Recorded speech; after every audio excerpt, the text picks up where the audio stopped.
Hey guys, welcome back. This is another edition of the RepPath Leadership Podcast series.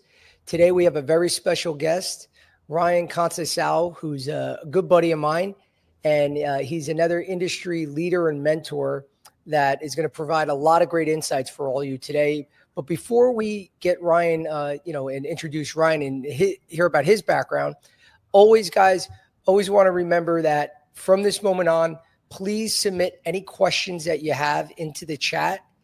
Our podcast producer, James, will handle all those and we'll address a Q&A about halfway through the call. So please, any questions that you think of, doesn't have to be 100% on topic, something that's bothering you, you want to pick Brian's brain, please submit that to the chat from this moment on, and we'll handle it about at about 3:30 on. We'll do the Q&A from the audience.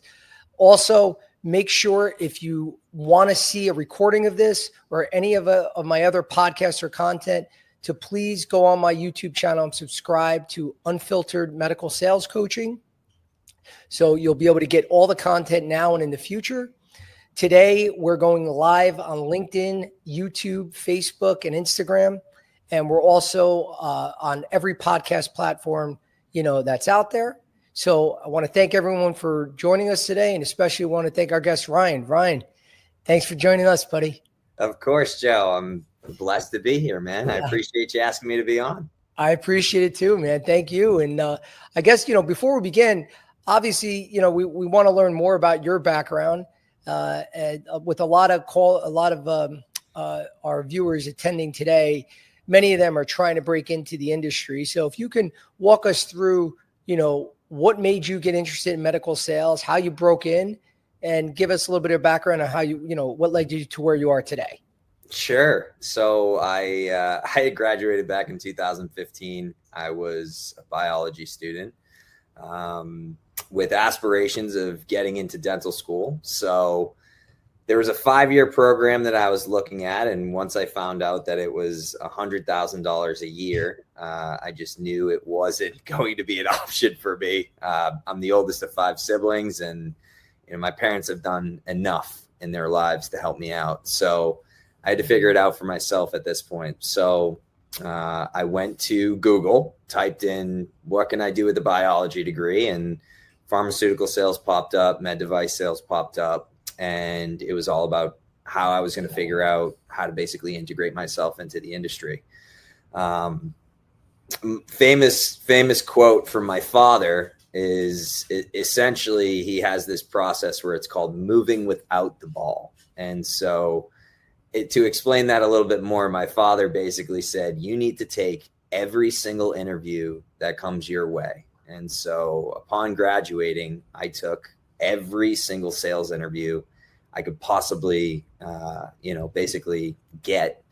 And I had probably been on anywhere from 60 to 100 interviews prior to my first medical or pharma sales interview. And the whole going back to moving without the ball, essentially, his concept is moving so you get into a position so that when the ball comes to you, you can shoot and you can score. So I had prepared through all of those interviews that by the time I had my first interview, I had told my story, 100 times. And so I was ready to deliver a message that resonated with the hiring manager and basically show them that I was capable of fulfilling the position. And that was my introduction into this industry.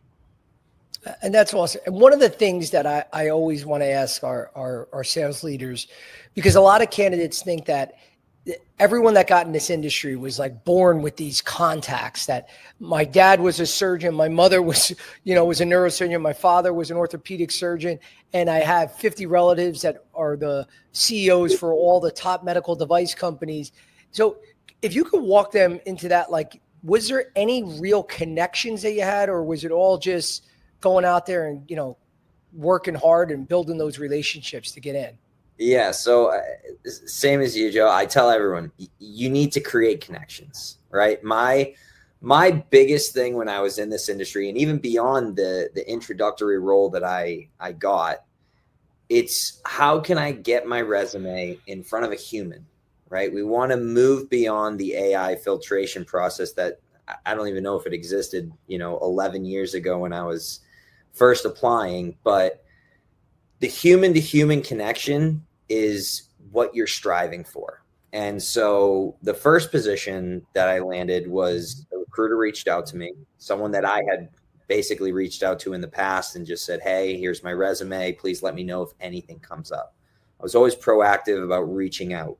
And so he eventually reached out to me, and there was a position he brought to me, and it was for an inside sales position. And within this company, I'm sure you know how it works, Joe, but I would be calling on offices.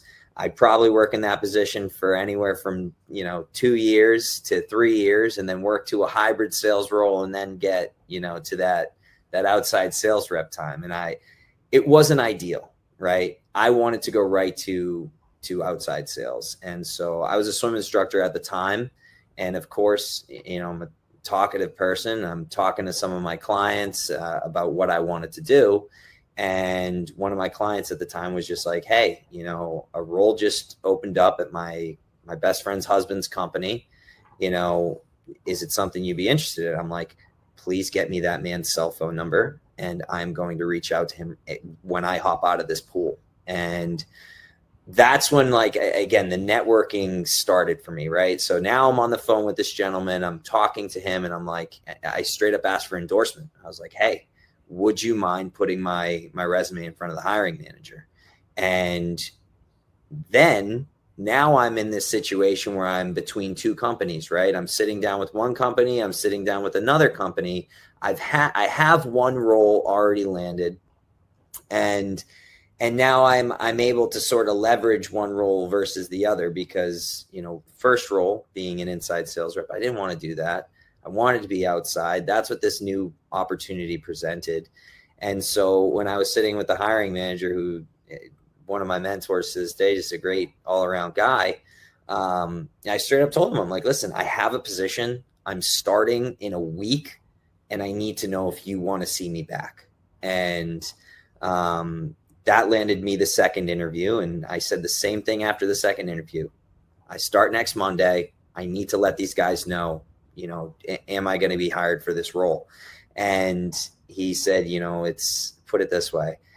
It's not up to me. You're going to have to speak to the regional director. She's in Connecticut. She won't be here until the following week. And I said, I will drive to Connecticut tonight if she can meet me tomorrow in the morning. And he called me back, and he was like, she's open to it. She'll meet you at 8 a.m. And I sat with her the next day at 8 a.m. And by Friday, I had a new position. So number one, networking, right? But number two, you got to have the drive and the ambition behind it. Every position I've ever earned or learned or basically went for in this industry was due to proactive outreach. And I had some hiring managers, I'm sitting down for jobs at 25 years old that I shouldn't say I shouldn't have been there, but I had the dossier for it. But some of the hiring managers are like, hey man, I really admire how you got a hold of me. And, that's why we're sitting down today. So to any reps out there or future reps, I would say proactive outreach, networking is your best quality skill that you can bring to the table. See, I absolutely love that story, because it's so real that you made something happen. Just quickly as you're telling the story, and you're saying, you'll be in Connecticut in the morning, like you'll make it happen. You could do it tomorrow. You'll drop everything, because that's one of the things that I try to work with candidates where, to be honest with you, when a company gives me 2 times and says, hey, Joe, see if, Ryan could be there Wednesday at 8 a.m. or Thursday at 8 a.m. And then I get well, Joe, I'm sorry, is there anything you can do Friday? And it baffles me, because when I broke into the industry, I gave up a family trip. It didn't even cross my mind. I'm like, I don't care. I'm going to this interview. So, but the fact that you did that, is what, in my opinion, obviously you had a great background and all, and you did many other things that were well, but that's that little thing, just showing them that you really want this by showing them in action, not just saying it. Your action said, like, I will be there, I'll do it, and you're there. To me, that shows the commitment. But go ahead, I'm sorry. No, well, to your point, and this resonates. This goes with any hiring manager that's ever taken a risk on anyone in the industry.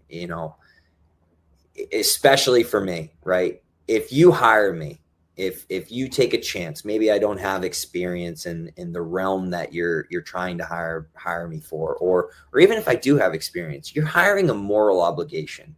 I'm here, you chose me, and now I'm here to work for you, and I am going to go to work for you, and I'm going to do it to the best of my ability. I don't do anything, 50% or 75%. It's 100%, no matter what. So again, if you've taken the time to invest your time in me, I need to supply you with value on the back end, and it translates that to how you work with your customers as well. It's the same approach.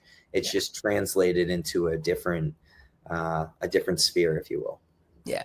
And that's actually a great segue into our talk today, because today's topic, and we could definitely come back to this because this is all awesome stuff, because anything real world that you've straight up experienced yourself, not even through other candidates that you're coaching, that you've experienced firsthand, is so valuable.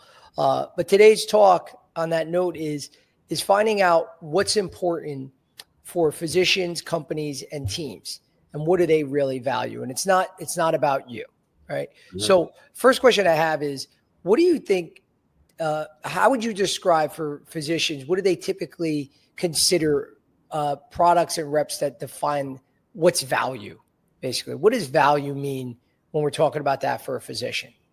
Sure. So truthfully, I'm not the one that decides what the value is, right? So when any rep who's great in their space, really great in their space, they approach the offices and they figure out where the physician holds value. Right. Is it time? Is it financial? Is it patient outcomes? Is it, again, there's a whole slew of options, but you need to figure out what the physicians and what their supportive staff find value in. And then you figure out how you can be a resource to that office.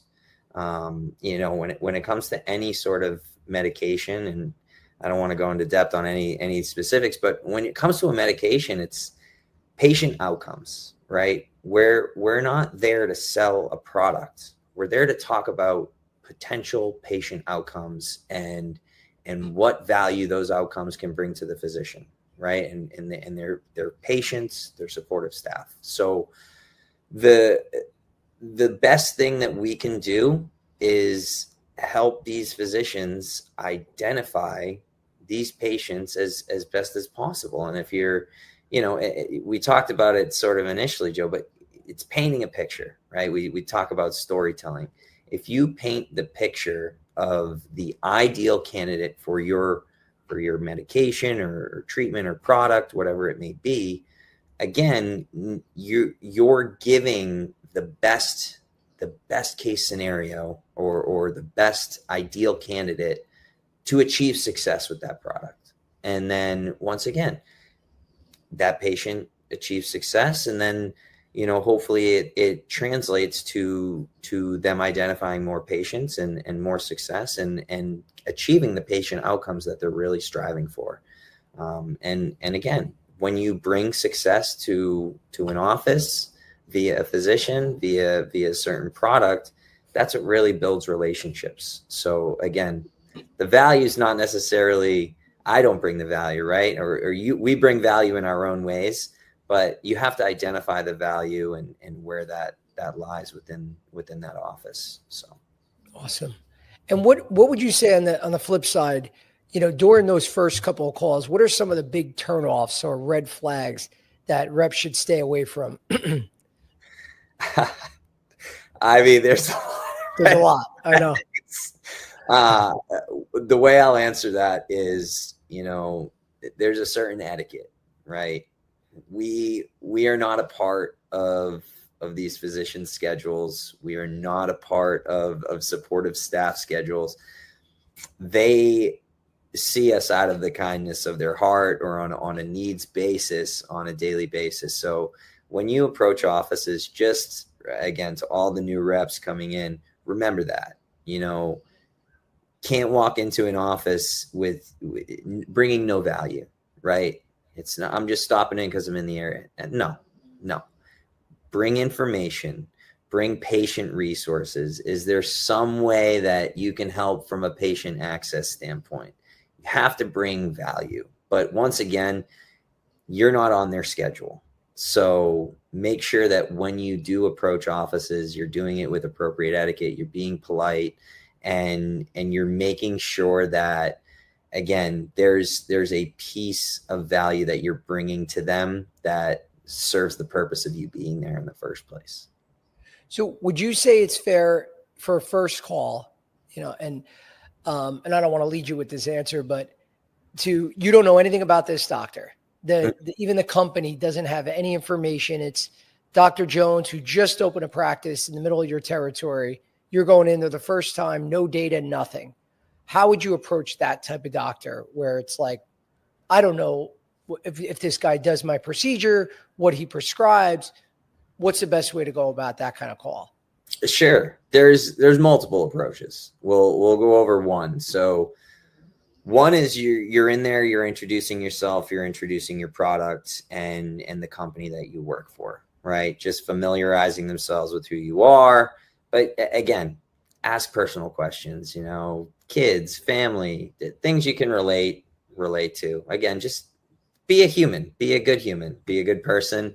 And naturally in the conversation, sometimes you'll find that, the staff or the physicians themselves will say, tell me a little bit about your product or so forth and so on. Sometimes 30 minutes in a lunch will go by and it's just, you're hanging out, you're having a good conversation, and then they'll ask that at the end. And then the last 15 minutes is spent on talking about the product. There's another step that you can take. The second option, which I truly like, and I think, has been the best, served me the best in the past, is just knowledge acquisition. Ask as many questions as you possibly can. And again, you want to uncover the value that you can bring to the office, that your product can bring to patients. And it's called the knowledge acquisition phase. That's how I like to phrase it. But in that knowledge acquisition phase, you're asking as many questions as possible. Be subtle about it. Obviously, don't be, blonde, or I don't even know the proper term, but, ask questions appropriately and then take that knowledge and roll it into your next call. So awesome. What are your thoughts on what you say? I'm sorry. So what are your thoughts on those two options? No, those are great. I mean, it's one of the things that I struggled with, and I knew at the beginning, when a company would say, not a company, excuse me, but one of the receptionists or one of the nurses, they'd see me come in, and then you hear them go to the doctor, or they yell back like, hey, the Organon rep's here, or the Baxter rep is here, as opposed to saying, Joe's here, right? Yes. And I knew when I was known as the company rep is here, it's like, damn, I'm doing a shitty job, because they don't even, this girl probably didn't, whoever it is, doesn't even know my name, but I'm still being viewed. When they mention the company, it's still to me like I'm still a vendor. I'm not a partner with them. And I felt like once they started calling me and saying Joe's here, or even Joe Licata's here, whatever, that's where I felt like, okay, now I'm more of a partner with them. I'm more of an asset for them. So what would be some of your tips to go from that vendor stigma to being an actual partner with them, or looked at more as a colleague, like you're a part of the office or part of the staff? Yeah. I mean, good question. It goes right back to what we talked about. Success with patient outcomes. Again, helping them identify the appropriate patient for your medication, and then having it translate into positive patient outcomes, because now you've served that office as a resource, right? And not only that, it goes beyond that, right? So once you've established your med, right, and maybe you're the X company rep, right? Let's say a PA, right, gets pulled for your medication, or prior authorization for those who don't know what a PA stands for, then the secretary reaches out to you, and you go to the pharmacy. You make sure that the pharmacy has all the education they need to make sure that the patient gets the medication and so forth. You've gone to bat for that office, right? You've worked for them, and you've, again, all the way through the patient access side of things, you've made sure that you've helped them, right? And you're the resource. And a super important stage to that is urgency. And I know we talked about it initially, just with, let's say, this job search process and, in general, but it also translates to when you're doing the position. As soon as someone texts me that they need something, I am there. Whether it's, I don't even like to rank clients from an A to a B or whatever. I go to everybody as soon as I possibly can when they need something. And that way, again, you move from, X company rep to, hey, Ryan's here and he's here to talk to us today about whatever product it may be. Yeah, and that's another great point, because you're talking about urgency. And, I definitely approach my customers the same way. It wasn't like, Dr. Jones, he does 5 cases with me a month, so I'm going to make sure I get back to him first, as opposed to Dr. Smith, who only does 1 every other month. Now, they're customers. We're going to get back to everyone as quickly as possible. How do you balance the company's urgency when they want you to get things done yesterday, and it's just not the way? Obviously, it's not as important in the doctor's world that it is in the company's world. So how do you balance that kind of urgency where you're trying to make your company happy and drive results, but you also have things that take time in the real world?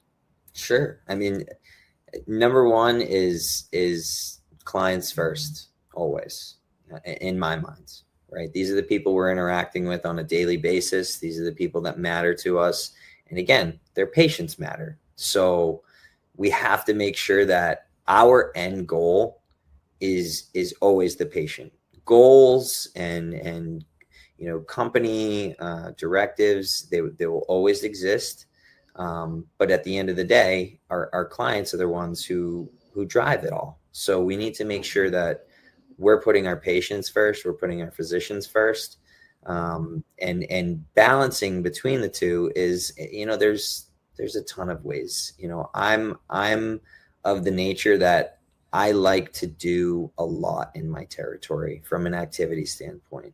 I'm always trying to move the needle. I mean, I'm sure folks who come in are familiar with dinner programs, maybe they're not, but when you have, if you have a ton of access, even if you don't have a ton of access, a dinner program is something that sets you apart from other reps, because now you have sit down time to talk with physicians and so forth. And at numerous companies that I've worked for in the past, again, I had a mentor when I first started here in this industry, and he showed me how beneficial dinner programs can be and how relationships are formulated and so forth. And so every company I've ever worked for, I've set records for the amount of dinner programs that were done. And it's, again, some people are like, you're crazy. How are you doing this? And I'm not tooting my own horn here, but it's because, again, it's in my mind, it's our greatest resource, and it creates a setting outside of the work setting where everyone's human and we can all sit down and have a conversation and learn about a product, and like I said, outside of a work setting. So without all the distractions going on in the office.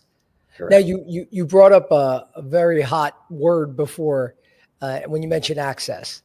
Yes. It's one of the big challenges, because, again, I'm sure you've heard this many times before. You hear young candidates saying, Joe, I'd be a great medical sales rep because I have thick skin. Mm-hmm. I could take no, that getting rejected doesn't bother me, and it's like, okay, that's great. That's a small problem. To me, getting no is a great place to be, because that means you actually saw a physician. They gave you time. They gave you something to solve. They gave you an objection that you obviously have to overcome. But to me, the biggest challenge in medical sales, especially in the hospital space, is access to physicians. So do you have any creative ways or anything or any stories where you didn't have access, and through initiatives and activities that you did, where you were able to gain access and get your messaging over to physicians? Because I know this is something I get asked multiple times a day from young reps. Yeah.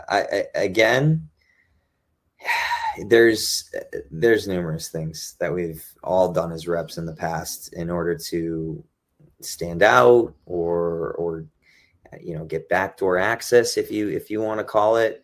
I think every rep brings something unique to the table.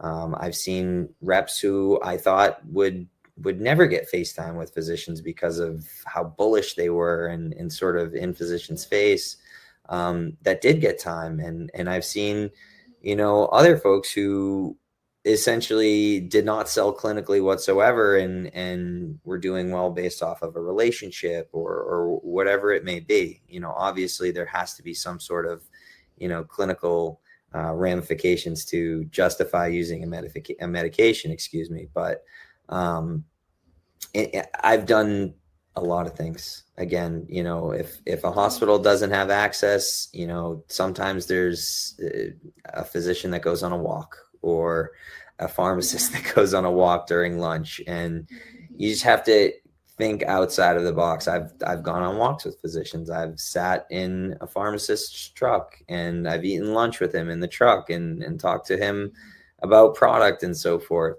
But again, you have to find that. You don't just go and ask, hey, can we sit in your truck for lunch?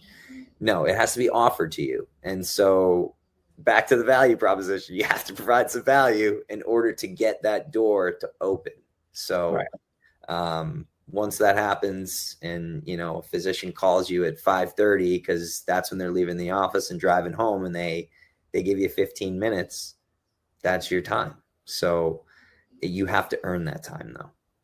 And was there any rules that you live by where, I know it's not going to be that definite or structured, where yes, we always want to keep being persistent until we get in front of a physician. We know it's going to take time. We know access is always going to be a challenge, but it's our job to be creative and figure it out. But let's be real. We all know there's certain physicians, it doesn't matter. We're not going to change their mind. We're not going to sell everyone. Nobody is that good. How do you know that time where it's kind of like, okay, I'm not completely giving up on this physician, but I do have to focus elsewhere, and stop banging my head against the wall? That's that. And again, let's say remove physician from the equation and just talk about life in general. It's like a dating game, right? Yeah. You walk into a bar and there's 50 people in the bar, man or woman, whatever you're looking for, and you're not going to be everyone's cup of tea at the end of the day. And they may have something that they're looking for. And if we were to relate it to this sphere, they have a product that they like, and they're going to use it, and they're going to use it forever. And that's okay, because, you have to accept that, right? There's obvious things that you can do. For folks who have never heard about the challenger sale, that's where I like to resonate. And you can challenge and create constructive tension in order to create a dialogue and create a conversation. But yeah, sometimes physicians love a certain product. That's what they're going to stick to. And you may never be able to move the needle. But there are other times where, again, I've had physicians like that, where they've been sticking to a product. That product failed, and then they had to reach for my product, and they were like, oh my God, my patient had great success with this.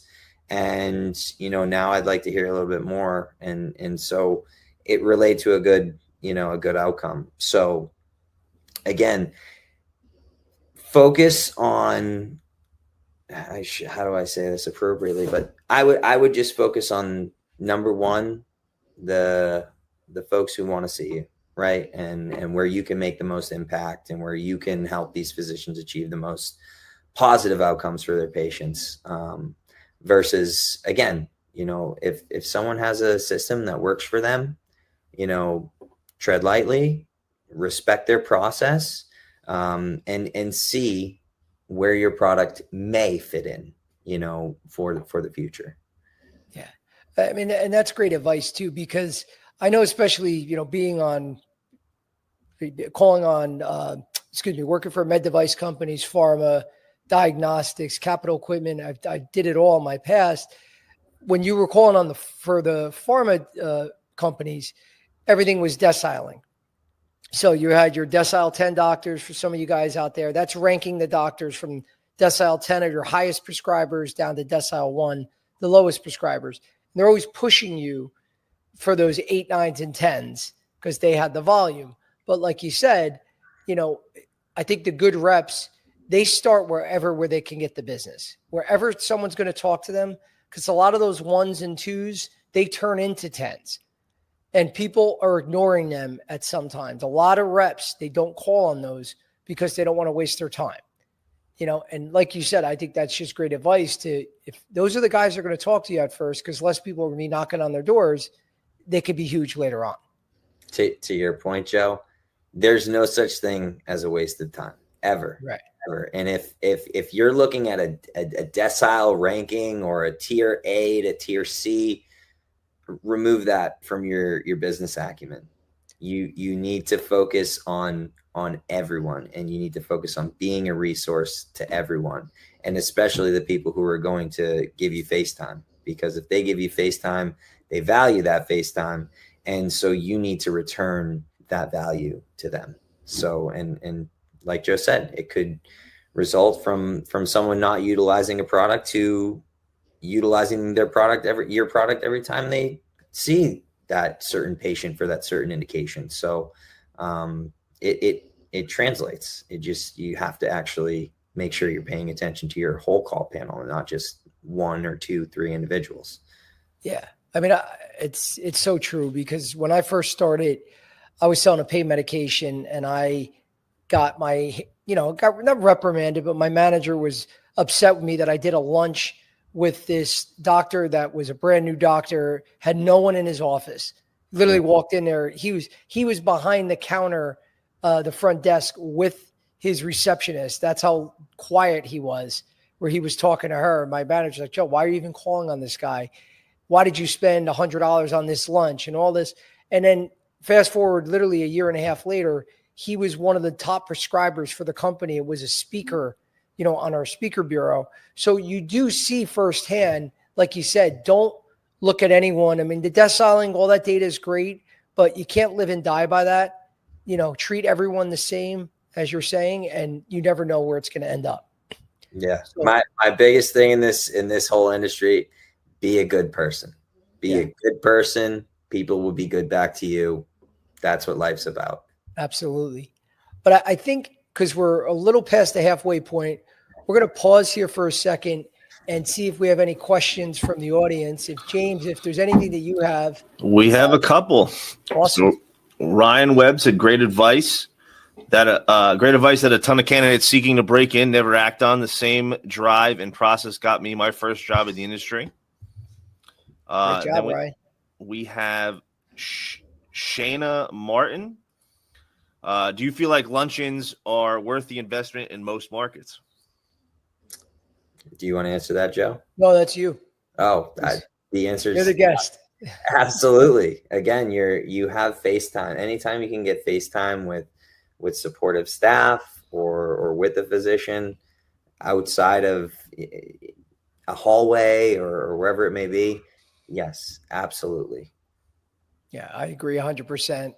I just did a post the other day that kind of went, viral, if you want to call it viral, which was a picture of an office that said, like, basically you can't come in here without a lunch, and I get both sides. Reps are going to be like, screw that office, I'm not going there. And doctors are going to be like, we can't see you unless, there's hundreds of you that come in every day.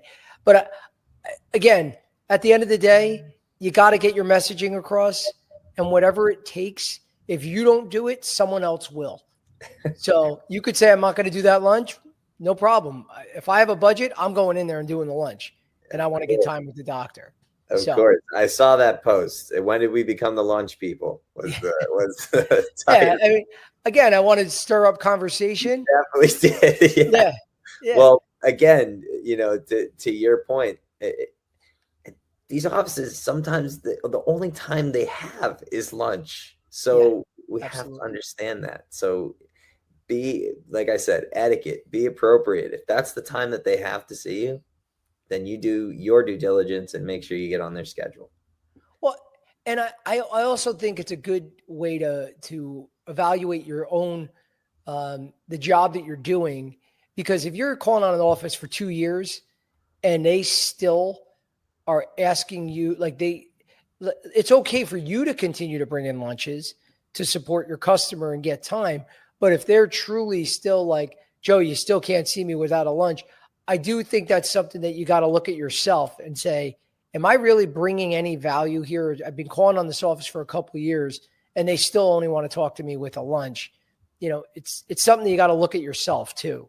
It could be an internal thing. Again, am I doing my job effectively? I'll never forget a manager back in the day was telling me about, his own faults. And he was like, I had been calling on this one physician for years and going in, talking data.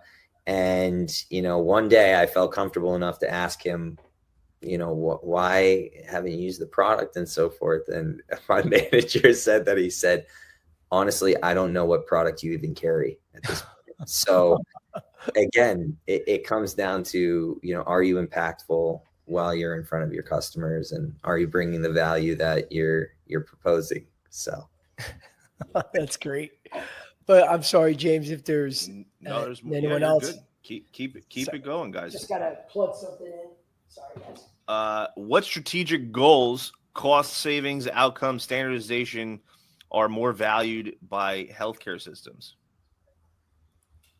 Could you repeat that, James? That was a lot. What strategic goals are most valued by healthcare systems, i.e. cost savings, outcome, standardization? I don't know if I can answer that as effectively as this person would want. Maybe Joe, you can repeat that again. I'm sorry. My plug, my computer unplugged, so I had to replug that in. What was that, James? What strategic goals are most valued by healthcare systems today? Cost savings, outcomes, standardizations. Yeah, I mean, in the hospital space, it's going to be dependent on the specific customer, on the hospital. And the only way to really find that out is asking the questions, finding out what's important to them. Just ask that. What are you guys getting measured with? You don't have to have this very formal, scripted, intelligent question. They have jobs too. They're being rated. They're being graded by their board, by whoever their bosses are, that you just want to ask, how do you get graded? What's important to the hospital? What are some of the metrics you guys are measuring? And just ask these questions. It's not that hard. You got to realize it just takes time. So that process, especially in the hospital space, that answer isn't going to come in a 5-minute meeting the first time you walk in a hospital. It could take months to get all these, but you want to find that out first. The important thing is to get that sooner rather than later, because if you make your own assumptions or the company's assumptions on what doctors and hospitals care about, you will screw up. You will go down a path, waste a lot of time. And, for instance, you were bringing up that one doctor that didn't even know what you sold. I had a doctor that I went to 3 times. 3 times. He saw me. He was smiling. I was all excited. This is when I was selling spinal cord stimulation. I never asked him if he did stim. And finally, my 3rd meeting, I said, well, how many do you do a month? He goes, I never done a stim before. I haven't been trained yet. Now, I look like the biggest ass in the world because I never even asked him, have you been trained? So getting back to that point, I wasted 3 months, literally 3 months. If I had asked that question in the first meeting, we already would have gotten him to a training. So ask those questions first, as opposed to assuming that these are the metrics that all hospitals care about and thrown in front of their face, because they might not care. The only way to know is finding out from them by asking the questions. Mm. All right. We have Shana Martin. She's back. What are the most creative ways you've come across that you have seen to market your product or service? Again, I mean, I don't think there's necessarily creative ways. I think it's really just getting out there and figuring. You have to adapt to your environment. Put it that way. You know, if you can't see someone in an office, you have to find someone within that office that's willing to give you time. There's plenty of ways you can do that. There's email, right? I can't tell you how many times I've typed in 100 different configurations of an email within a hospital system to figure out, the right algorithm, if you will, for someone's email. Right. And then once you figure that out, you touch base with a couple of people within the office. I mean, then there's LinkedIn. I've reached out to nurses on LinkedIn and nurse navigators to see if, again, products can essentially provide value to their patients. And I've gotten meetings out of that. You just can't think, if you're putting yourself in a box, you're going to stay in the box. You got to think outside the box and figure out ways that you can essentially get in front of people. Yeah. And it's so true. I mean, like Ryan was saying, there's many ways to do it. One quick suggestion that I don't think enough reps do, and that's doing video, sending a video, personalized videos. For instance, if you have a new medical device and you just want to show the doctor what this is, you've been calling on him for months, you can't get in front of him. Anyone reading an email, an attachment, they're 70% more likely to click on a video than they are to read an attachment. So personalize the video to Dr. Jones. Say you've been trying to see him for months. He's busy. Here's what I wanted to show you real quickly. Make it quick and send that out. Put the time in. It only takes a couple minutes, guys. Do that for a lot of these tough doctors. If you have 5 to 10 of these no-see doctors you want to call, start with the video. Because I'm telling you, you could reuse that to that same doctor, and you're more likely that they're going to open that up than just the constant knocking on the door where you're not getting anywhere. But getting back to Ryan's point, you got to try everything and get out of that comfort zone, because you're never going to be successful if you stay there. Yeah. And to Joe's point, your company probably has a ton of resources, and some resources are going to speak to people, others may not, but you got to figure out which resources are going to be the most impactful and utilize those to your advantage, whether it's, again, a rep triggered email, as they phrase them, or whether it's in person. So again, how can you provide value? And Ryan just gave me another idea, which is a great point with using the company resources. Not only them, use the office resources. Use the hospital resources. If you can't get in front of Dr. Jones and you're calling on his office, speak to someone else. Is there an office manager? Is there a nurse practitioner, a PA? Someone that they can possibly speak to them. Because I've done that many times. I never got with the doctor. You influence someone else in the office, they get in the ear of the physician, and you'll be able to get your message across. So you just because the call point says Dr. Jones doesn't mean you have to get this message. No one else can hear the message except for Dr. Jones. It's a big secret. No, speak to someone else. Build some noise and some excitement about this product that they can bring up to them. Because nurses 100% can get in a doctor's head. I mean, they respect them. They work with them every day. They can easily get that messaging across too if they find value in it. Yeah. What Joe just said is probably one of the most important factors of this entire podcast in terms of getting access is your mid-levels, and I hate to even call them that, but your nurse practitioners, your PAs, and the supportive staff. If you can provide an impactful message to them, again, they spend a ton of time with these patients, a ton of time, whether it's just simply a side effect that your medication may not have, that the competitor does have, they see it. And so if you're talking about your product and you're like, hey, it doesn't come with this side effect, or you won't have to deal with this issue.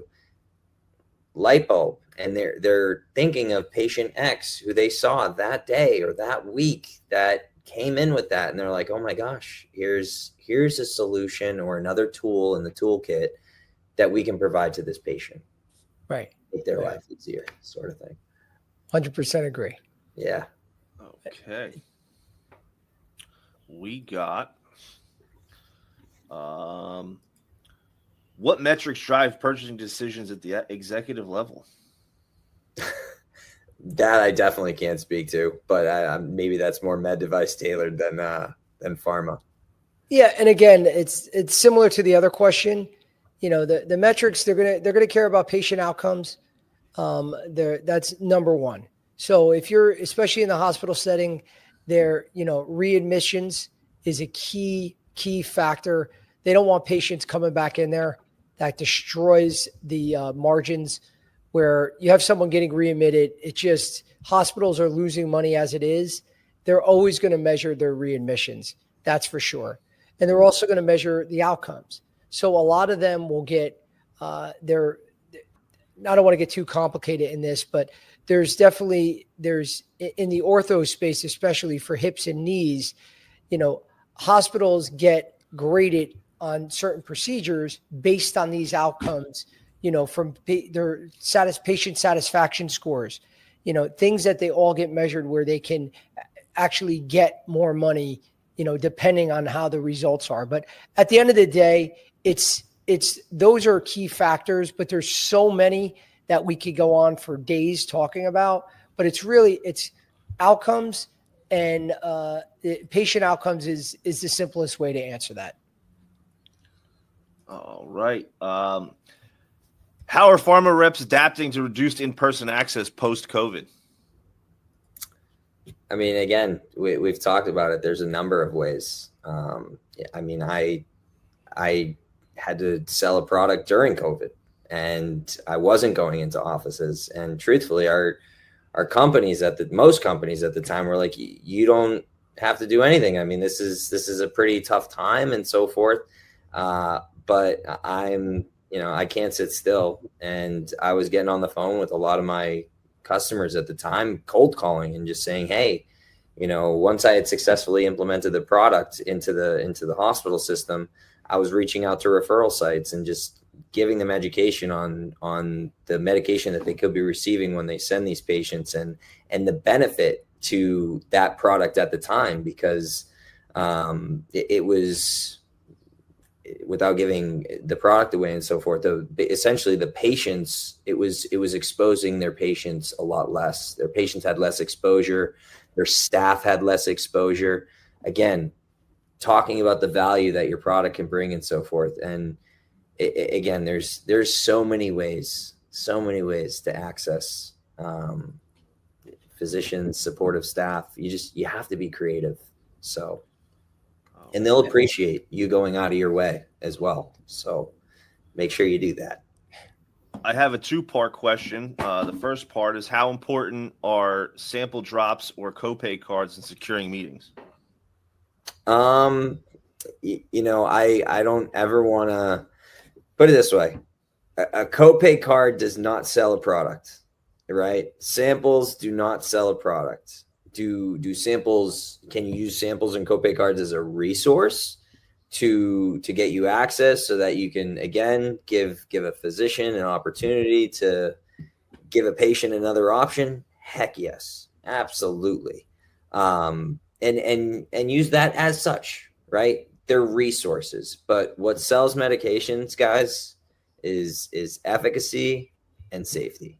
And that should be the priority of what you're talking about when you get into these offices and so forth. So samples, copay cards, vouchers, those should all be resources in your toolbox that, again, help with patient access and so forth, and help with, again, physician trials and so forth, but they don't sell the product itself. Yeah. And you have to watch especially with sampling. I mean, I saw this firsthand. I would stock samples in, some of my physicians that I thought were going to blow the doors off because your sampling data, your script data is delayed a couple of months. So if I sample someone today, if Dr. Ryan writes a script today, I'm probably not going to see that in my numbers for 2 months, right? So when I was sampling, this is just a heads up for any of you guys out there, I would load up certain doctors with all these samples, and I'm thinking that they're doing everything the way they're supposed to be doing it. By any new patient, they get a sample, try it out, and then they get a script the next month. What was happening is that patients were going in there for their visits. The doctor was giving out like 5 months of birth control to each patient. I think I'm killing it because I'm restocking this physician every week, and then the numbers aren't showing it. So you don't want to lead with that, like Ryan's saying, because it can wind up biting you in the butt, because eventually your company's going to say, you're sampling like crazy. What the heck is going on? Because you obviously, if you're doing that like I did, and I learned the hard way, I wasn't providing enough value.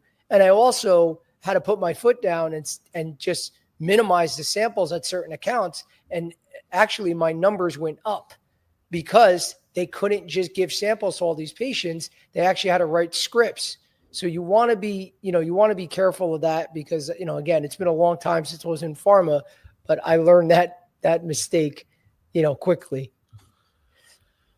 Kind of answers the follow-up. How can samples be positioned as a strategic access tool versus just a handoff? Yeah, fair question. Again, it goes back to, it's a very similar question to the last. It's samples are a resource, okay? And samples can get you a conversation because most of the time your physicians, it's been a minute since I've had a medication that you can actually sample, I guess. But yeah, your physicians have to sign for those samples. So utilize that time appropriately. When you're sitting there with your iPad, and pro tip, bring a felt tip pen or something, because not every physician wants to sign your dirty iPad that you were eating Cheetos with and got all the grease marks and stuff. So bring one of those felt tip pens. But again, utilize them as a resource so that when you are, faced with the nurse practitioner, the PA, the physician, you make sure to have an impactful conversation. Yeah, that is a great tip. All right. Especially post-COVID. Right. You don't want to touch things. No one wants to touch anything. No. What role do clinical studies and trial data play in influencing prescribing? Everything. Arguably everything. Guys, efficacy is the play when you're trying to sell a medication.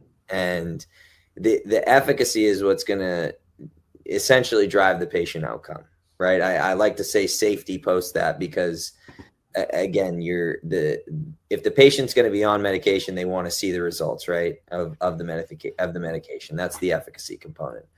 But we need to keep the patients on medication, so the safety profile has to be there as well. Because again, if they're experiencing any sort of symptoms, whether it be a rash or a headache or so forth, like these are the reasons that people are going to stop taking a medication, and patients won't be compliant. So your clinical studies tell that story of efficacy and safety, and how you portray it to these physicians. And like we said in the beginning, identifying the appropriate patients so that these physicians achieve success right out the gate is what's going to translate to usage and so forth. Yeah, 100% agree. Right. We have, what are the best practices for documenting call interactions compliantly? I mean, whatever CRM system you're utilizing, I would just make sure that you use it appropriately. Every company has a training on that CRM system, whether it's, Viva's a really popular one.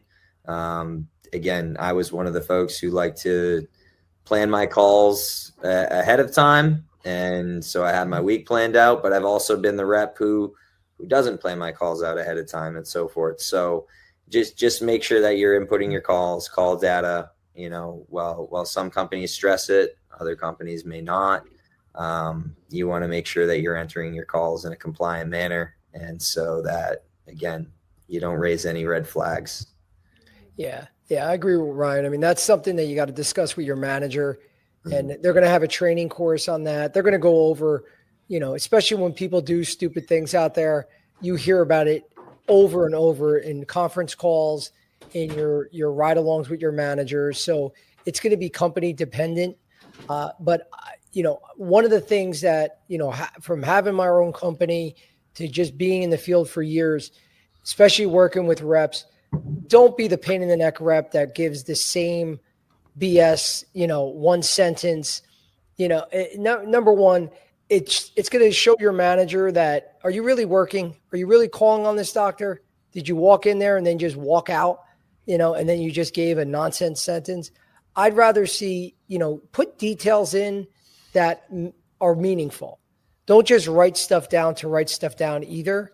But if there's something that was meaningful said on that call, you want to make sure that you're taking those notes. But again, make sure you're also being compliant by your company guidelines.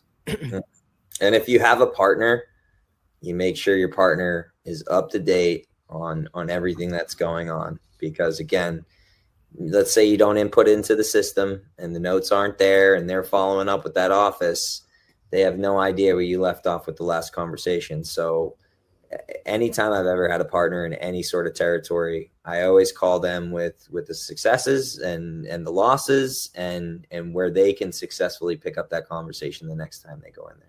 Yeah, that's great advice. Pat Licata says patient compliance is critical line to manage well. We have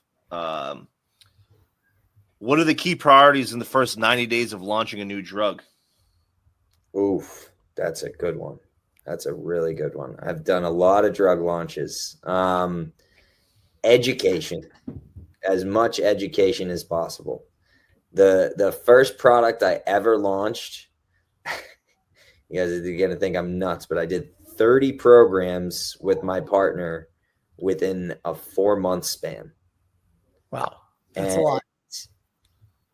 I was driving everybody out multiple times sometimes to essentially not hear from just one person, one physician, right? Who might utilize a medication, or have success with the medication one certain way, obviously falling under the indication, using it appropriately and so forth. But you have other physicians who just have a different way of talking about the medication. So I like, and that's the other part of it too. So there's multiple stages. You can have physicians that speak. You can have pharmacists that speak. You can have nurse practitioners that speak, PAs. So again, education's number one, because they want to hear from just fellow colleagues out in the field who are utilizing the medication. At the end of the day, guys, we got to realize something. We're sales reps, right? And unfortunately, sometimes that's how we're viewed amongst our physicians, and that's okay. That's the reality of our job, right? The best way that you can basically, I don't want to say get usage out of a physician, but is have them talk to a colleague that's utilized the medication and who has experience. And that is what will translate to comfort with the product. 100%. I mean, Ryan said it, hit the nail on the head. Obviously, the education is key, but once you get those early adopters, you get your early champions. I mean, you have to work with them to network through their relationships. I mean, what other doctors are they close with that they think would see value in this? And they'll tell you that. And if you can get them to actually make the introduction or reach out to that other physician or join you in a program, that those just things start to just blow up, positively when you got that going. So that's a great point. All right. Last question I have for you guys. What impact is AI expected to have in field sales and rep roles? The only answer that I can give to that is I would use it to your advantage. If you're not using it, you're falling behind. And whether that's to get to know your product better, whether that's to get to know a disease landscape better or a competitor better, you have to make sure that you're utilizing it. I utilize it every day. I mean, again, I'm 32. I'm probably a part of the younger generation of potentially this industry, but I have used it in multiple ways. If I'm learning a new product or if I'm learning a new disease state, indication, whatever you may be learning, right? You want to be the expert. Because again, that's going to translate to you bringing value to your physicians, you bringing value to your company.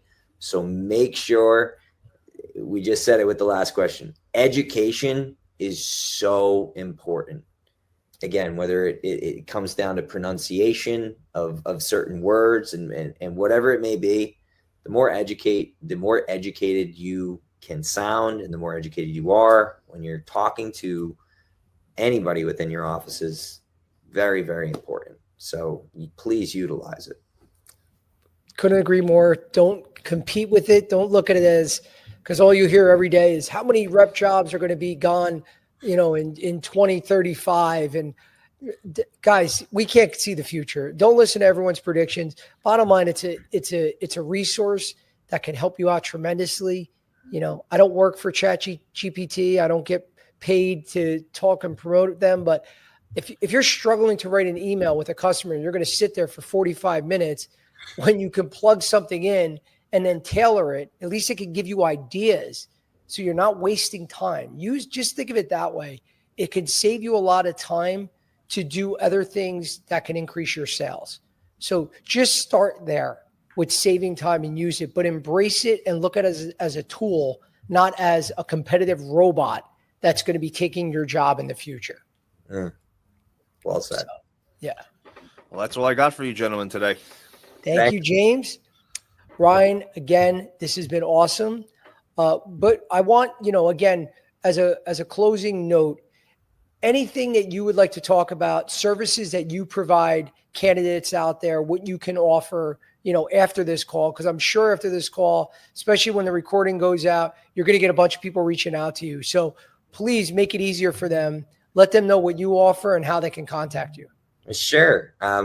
Anyone is welcome to reach out to me on LinkedIn at any point. I feel this strong urge. I think it's our duty as reps within the field now to build the future of this industry, which would be, those of you who are trying to get into it now. So people help me along the way, which is why I like to help people.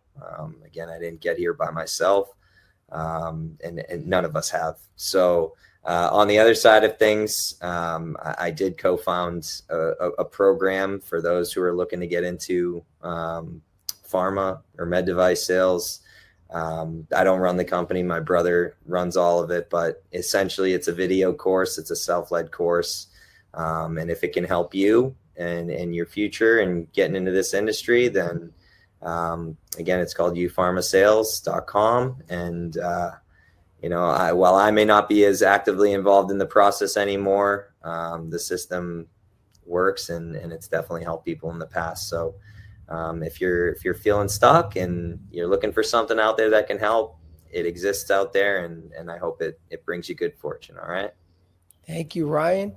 And guys, if any of you want to reach out to me after the call, again, as always, make sure that you message me. If you have questions about joining the RepPath Academy, please send me a DM or you can email me at joe@reppath.com.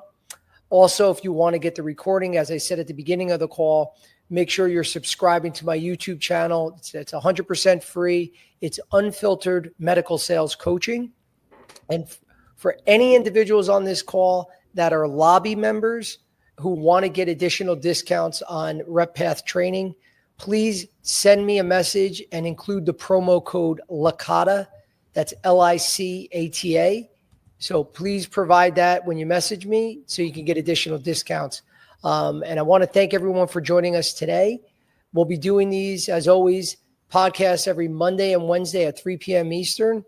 So that's it for this week. Hopefully you're all joining us next Monday. But thank you again. Thank you for Ryan for being a part of this. Hopefully we have you back soon, buddy. Absolutely, Joe. Thank you. Thank you, guys. Have a good day.